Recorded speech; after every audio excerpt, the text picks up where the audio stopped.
sad moments for the Nigerian contingent out there in Paris, France, as we continue to receive a backlog of problems and trouble. Yes, one of our 100-meter athletes is also on the verge of not participating, or she's already missed out in one. She is on the verge of not participating in the 200-meter hurdles. And also, it has been confirmed that Olugbemi has been out of the competition after WADA had also confirmed what it says was a failure of a doping test. And more for the Nigerian contingents and how the Tigress will be spanning it out tomorrow in their next game in the Olympics. 20 years wait continues because they are still the only one standing. And also in the badminton side, the two-legged man has been pulled out again. He lost it this time around. Let's see how it pans out for the team ahead tomorrow and other fixtures of games that are scheduled for Team Nigerian contingents in the Paris Olympic. We'll still be looking at the Paris Olympic. Reasons why I'm putting on the Les Blues JC. This is a beautiful Wednesday's edition of P&B Sport is that France will be taking on Argentina in the next round of the Olympic Games. That is the semi-finals, which will lead to the finals and the gold medal in the Olympics. Now, Lacazette, the former Arsenal man, is the man up front as the captain of the France team. And also, let's not forget the likes of them Saliba are still in the team and making impact for the Olympians out there in the shores of Les Blues, talking about Paris. And the captain, the coach of that team is none other than Harry Thierry. Let's see how this is going to pan out in the fixtures of these games and other fixtures in the football, the men category of the football games in Olympics, and also the female side where Nigeria will be facing Japan also. These and more right here on your number one dial. Our topic for today is on Victor Osimhen. We'll be right back after this quick break.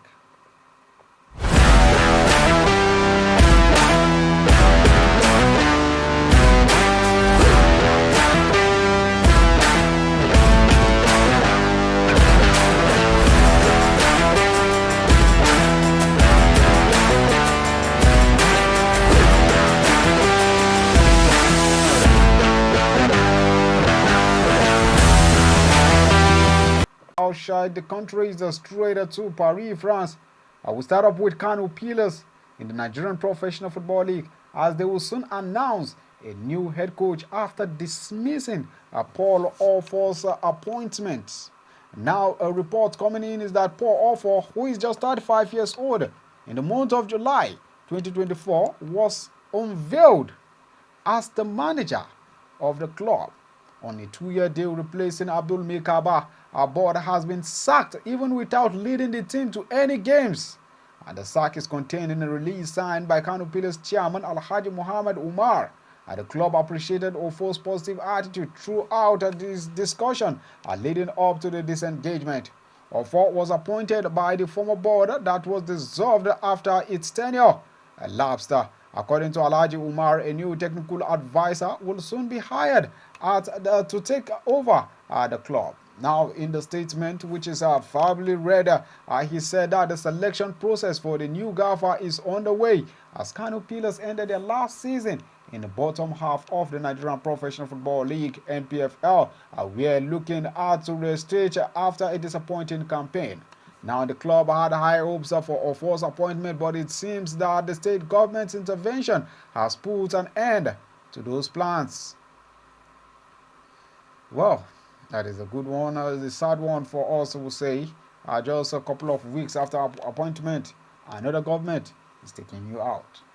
Well, several faculty-enriching workshops have been scheduled by the Nigerian Premier Professional Football League (NPFL) as part of the build-up for the 2024-2025 season, which is scheduled to kick off on the 31st, exactly 30 days from now, of August. NPFL Chief Operating Officer Davison Owumi described the workshop as the league's continuous development program aimed at bringing the various operatives at the club and the NPFL Secretariat up to date on their professional duties.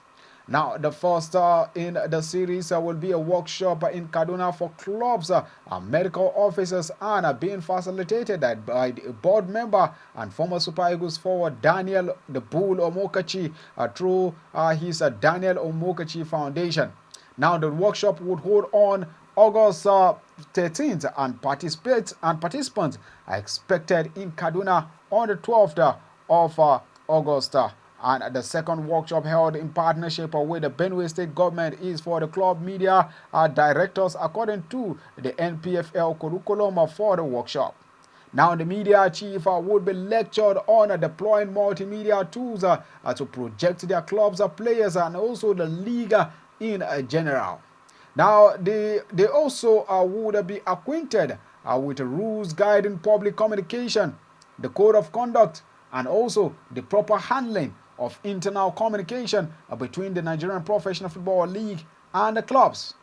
Now, the last leg of workshop would be held in Abuja for club administrators, coaches, captains, chief security officers known as the CSOs, and supporter clubs chairmen. These will hold on the 22nd of the month of August, with participants arriving in Abuja on the 21st of August, 2024.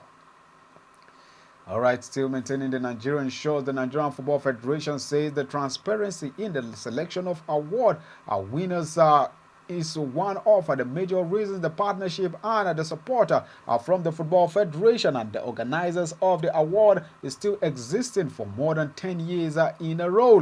The 10th edition is scheduled for this year. Speaking at the press conference in Abuja on Monday, the director of communications of the Nigerian Football Federation, Ademola Olajire, said what has kept the partnership and the support of the NFF together with the organizers of the award all these years is the transparency, accountability, the integrity, as well as the credibility of the voting process. Now, stressing that the award ceremony has really been incredible. The 10th edition of the Nigerian Pitch Award ceremony was staged last month, June 8, with African Footballer of the Year Victor Osimhen and Sisat Oshola heading the biggest winners, crowned as the King of the Pitch and Queen of the Pitch, respectively, at the Akwa Ibom Icon Resort. Now, the last man who got this award is none other than who you're saying there, the captain of the Nigerian Super Eagles, Ahmed Musa. They acknowledge the importance and the invaluable role that Nigerian sport journalists and men and women, particularly the College of Voters, have played in the success of their event since its inception in 2012.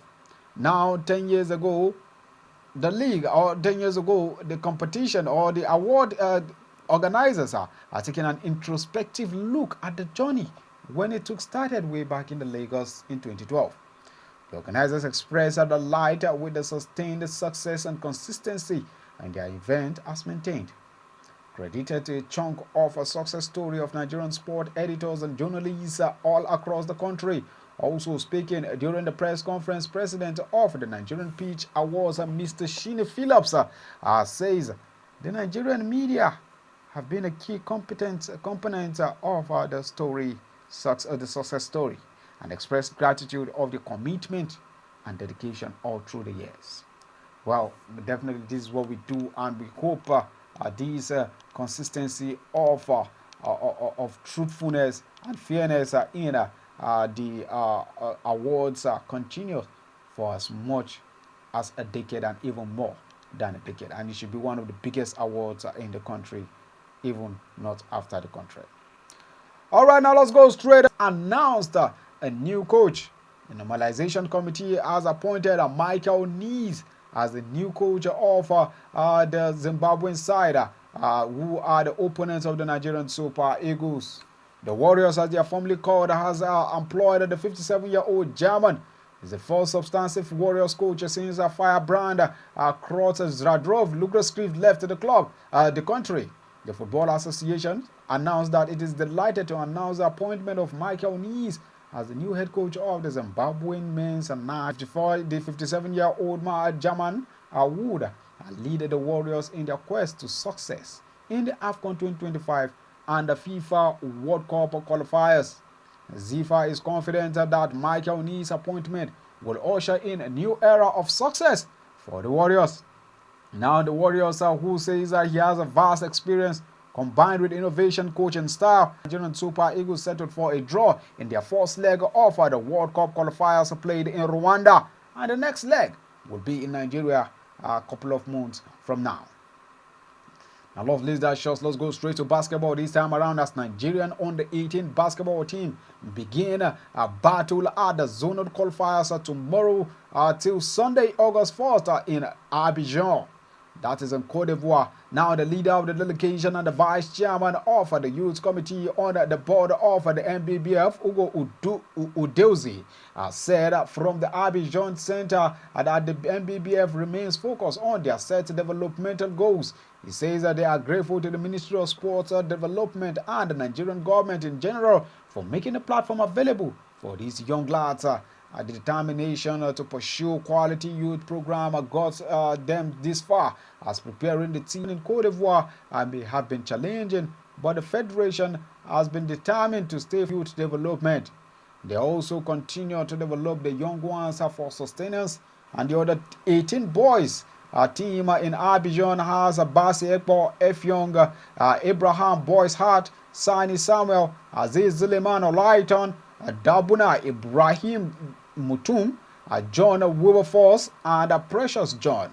Others are Duro Augustine Chinedu, Ekpe Favor Kemeni, and Jovan Ojaka Chiboke, Favor Ibe Ikedinachuku, and Ezekiel Isaac Olua Temtope. And the ladies are Tewugbede Ayomide Bemishola Samuel, Khadija Garba, Amarachi Ume, Chiamaka Ogbon, Osereti Samuel, Chiamaka Iwuji, and Olariwaju Ayodeji.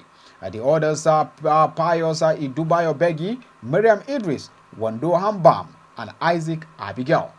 The under-18 boys are coached by Fubara Onyenabo, while former national point guard Juliana Okere is in charge of the young lads. And the ladies, the best teams are from the zonal qualifiers in Abidjan, will be in South Africa later in the year for the African finals. Now let's travel to Europe. This time around, we'll go straight to Paris. Let's talk about the Tigers this time around, as the head coach of Nigerians, the Tigers, Rena Wakama, has revealed they were able to tame the Opals of Australia. The African champions surprised the entire world on Monday with their emphatic 7-5 6-2 win against the OCs, who is ranked third in the power ranking. She says, and I quote, "I have a wave of emotions. I am so proud and excited for this group. I've got a lot of girls that are hungry and shocked the world," said Wakama. She continues to say that we are tough. It is in our DNA.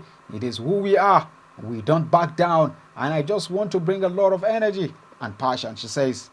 The Tigers will face Canada in the next group game before playing the host of France in the final group match.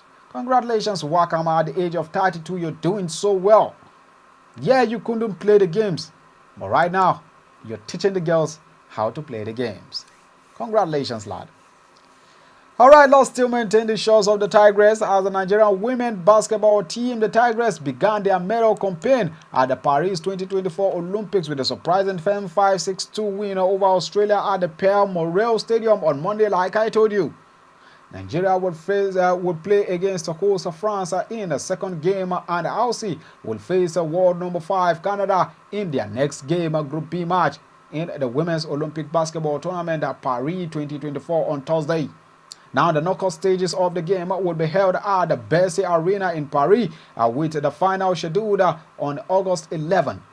Nigerians' win came despite Alana Smith's top-scoring effort of 15 points and contributing from Sammy Whitcomb and Jed Melbourne with 13 and 12 points respectively. Now, the Opals, ranked third in the world, were outplayed by the 12th-ranked Nigerian team. Ezen Nekalu led Nigeria with 19 points and 5 rebounds, orchestrating a memorable victory for the Nigerian team.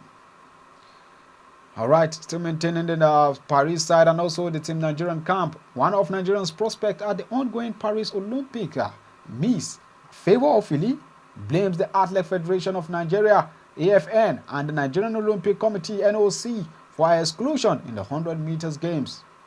Now, Ofili, who are qualified to compete in the 100 meters and 200 meters event respectively, was supposed to have fly the country's flag along with Tima Godblesser and Rosemary Chukuma in the 100 meters race.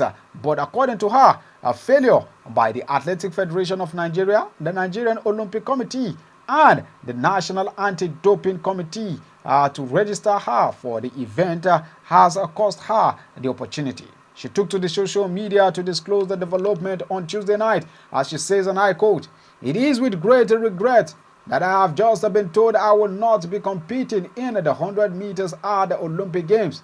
I qualified, but those with the AFN and NOC failed to enter my name. I have worked for 4 years to earn this opportunity.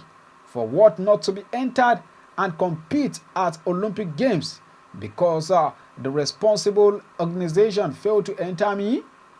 Please remember, in this last Olympic Games, I was not able to compete because of AFN and NADC and NOC failed to release the funds for athletes in USA to be tested, which made 14 Nigerian and I athletes that qualified not to compete. Now this, if those responsible are not held accountable for taking this opportunity from me, neither organizations can ever be trusted in future."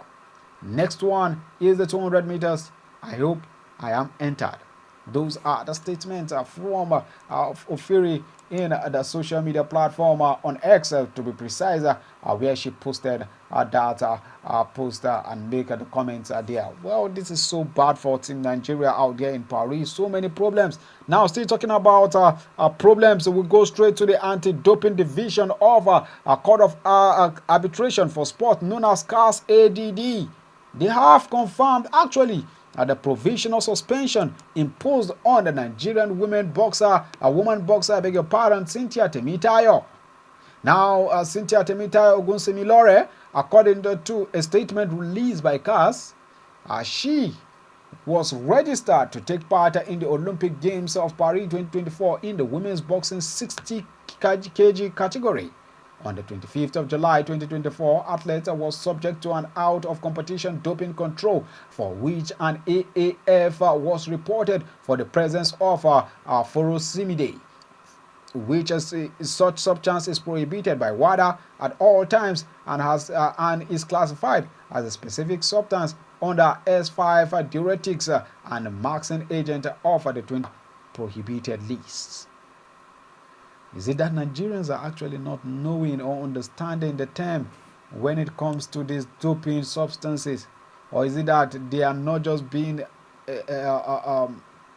trained on these substances? Or is it that the athletes themselves don't even know that they take this substance?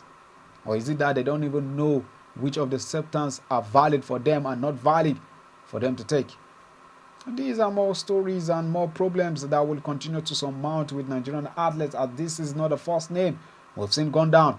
We've seen so many names going down, and so many names will still go down in as far as they are yet to be taught or be oriented when it comes to these substances, banned substances, and substances that are valid or substances that are not valid for them to take in.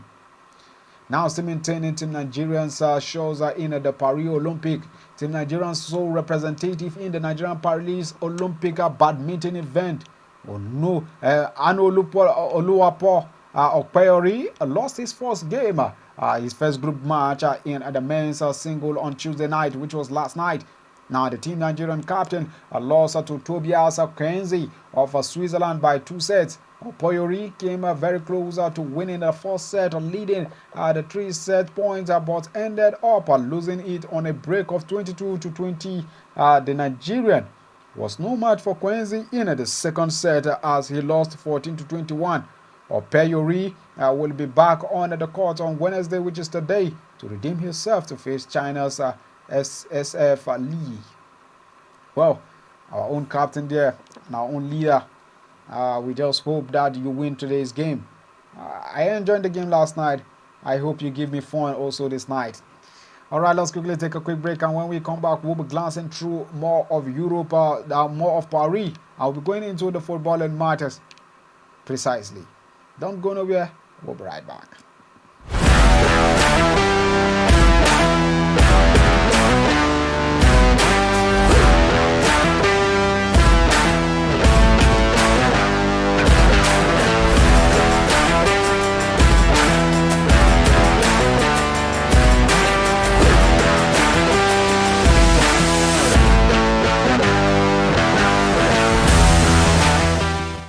Now, glad to know you're still with Politics and Business TV. This is P&B Sports, and don't forget that you can reach us live and direct on Facebook and YouTube on Politics and Business TV.English.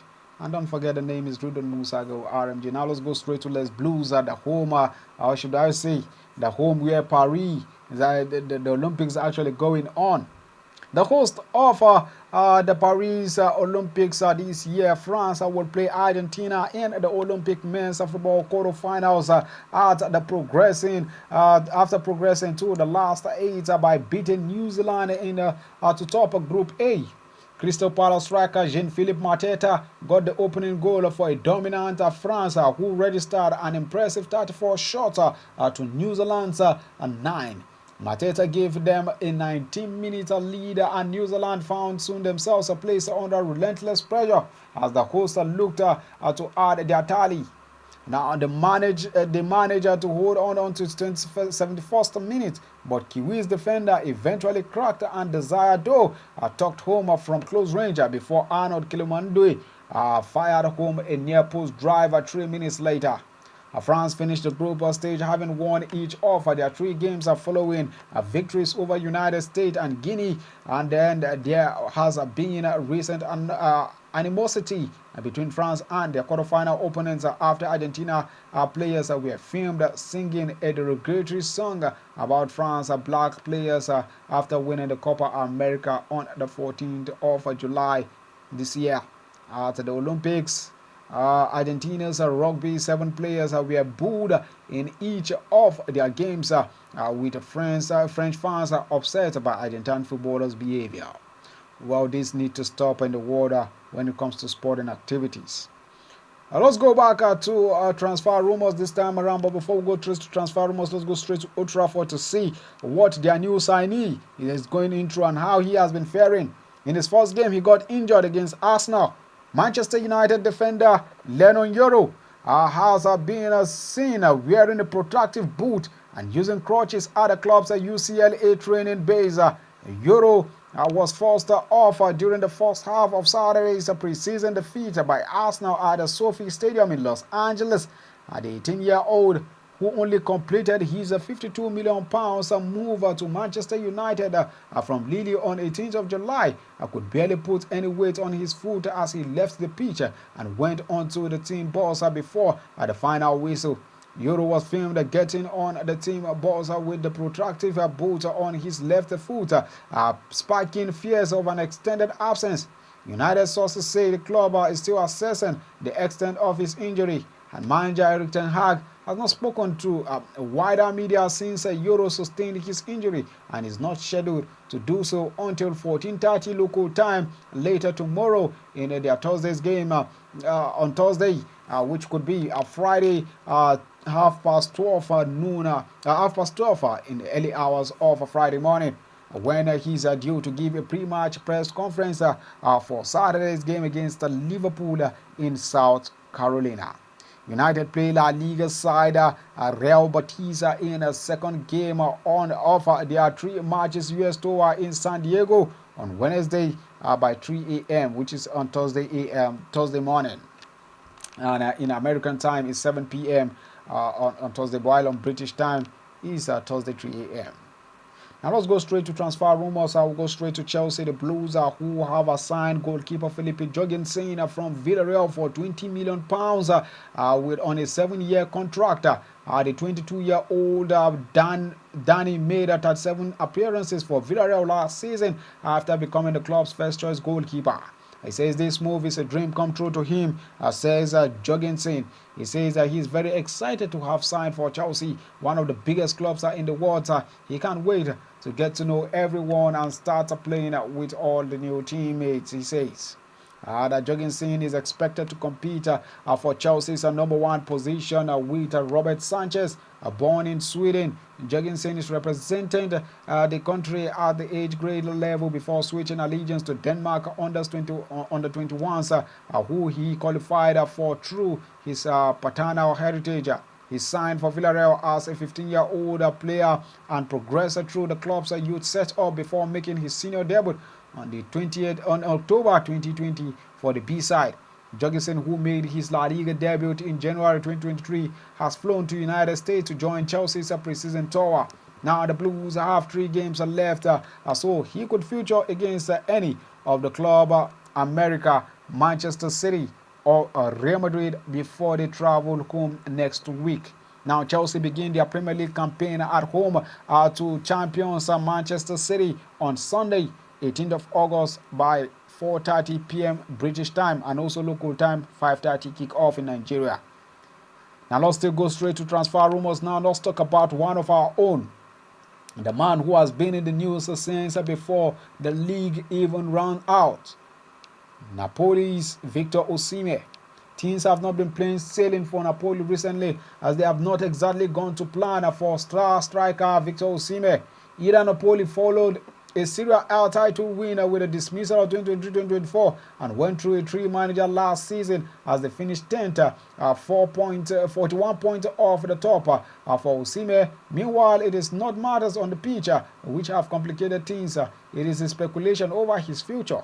The 25-year-old has been angling for a move for more than a year, and his club would be content with getting a big end of their books. So far, no one has been willing to match the lofty release clause of the striker, who became Napoli's record signing when he joined from Lille for an initial £65 million in 2020.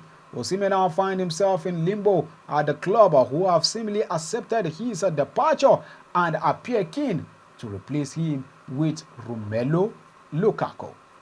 Now, Lukaku expected to join Osimhen, Osimhen's Napoli, just in case Napoli leaves, lets Osimhen out. But Paris Saint-Germain have actually cool temper on their contract against the man. Meanwhile, Manchester United are also pulled out of Nigerian's Osimhen. But